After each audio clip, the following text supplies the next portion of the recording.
In August 2026, the ninth-generation home console market recorded a 58% year-over-year contraction.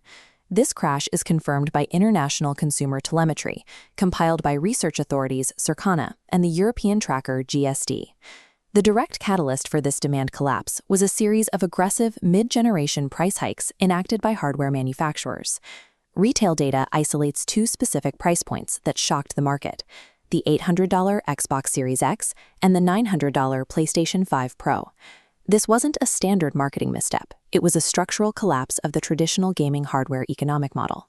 Historically, the console industry was built on mass-market affordability. Platform holders relied on declining hardware costs to reach a broader audience over time. The 2026 crisis occurred when the massive demands of hyperscale artificial intelligence infrastructure collided with the rigid business models of closed entertainment platforms.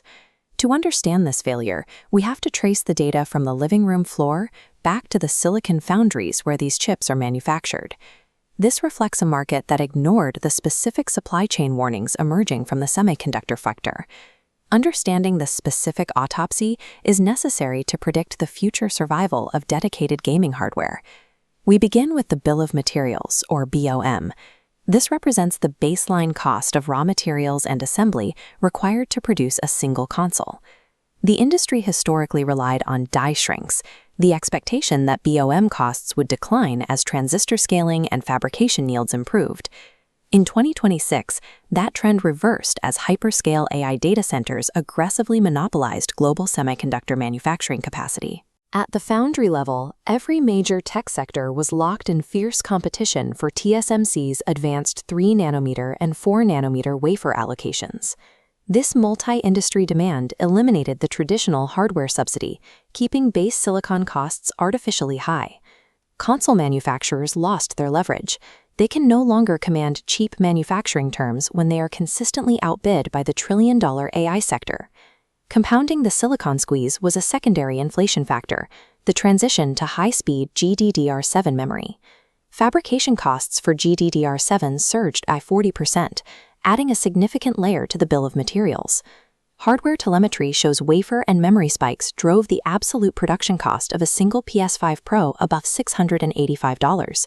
To preserve a high margin, Sony pushed the base retail price to $900. By prioritizing corporate margins over accessible retail pricing, leadership miscalculated the financial limits of their audience. The economic principle of price elasticity dictates that consumer willingness to buy entertainment hardware has a hard psychological ceiling. For the consumer, a $900 MSRP is a deceptive baseline. The true metric of entry is the total cost of ownership. A functional setup requires immediate surcharges, a $120 external optical drive, and a $30 vertical stand.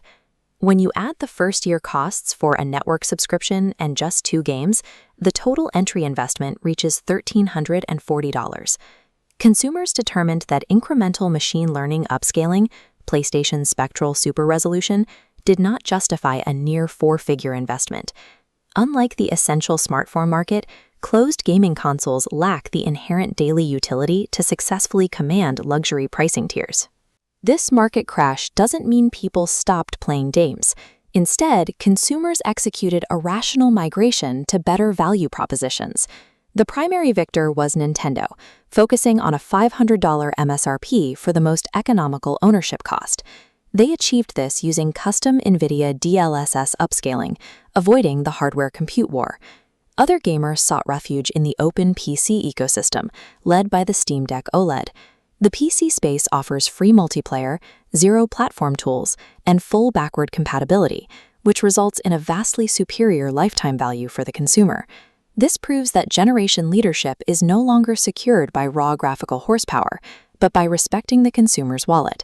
A ticking clock now hangs over Sony leadership, the impending Q4 holiday window, and the intense scrutiny surrounding Black Friday.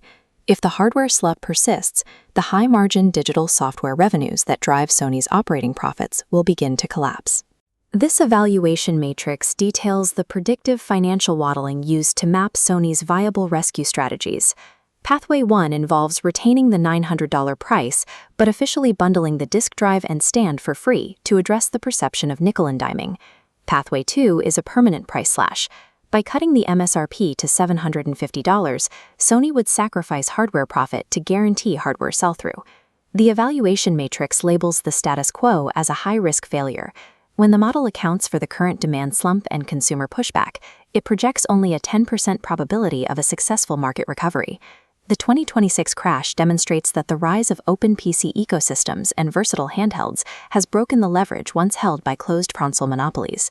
The data shows that even the most advanced silicon architecture loses its value when it is not balanced with mass-market consumer pricing. Concluding tone, Brian Welty has demonstrated its limits.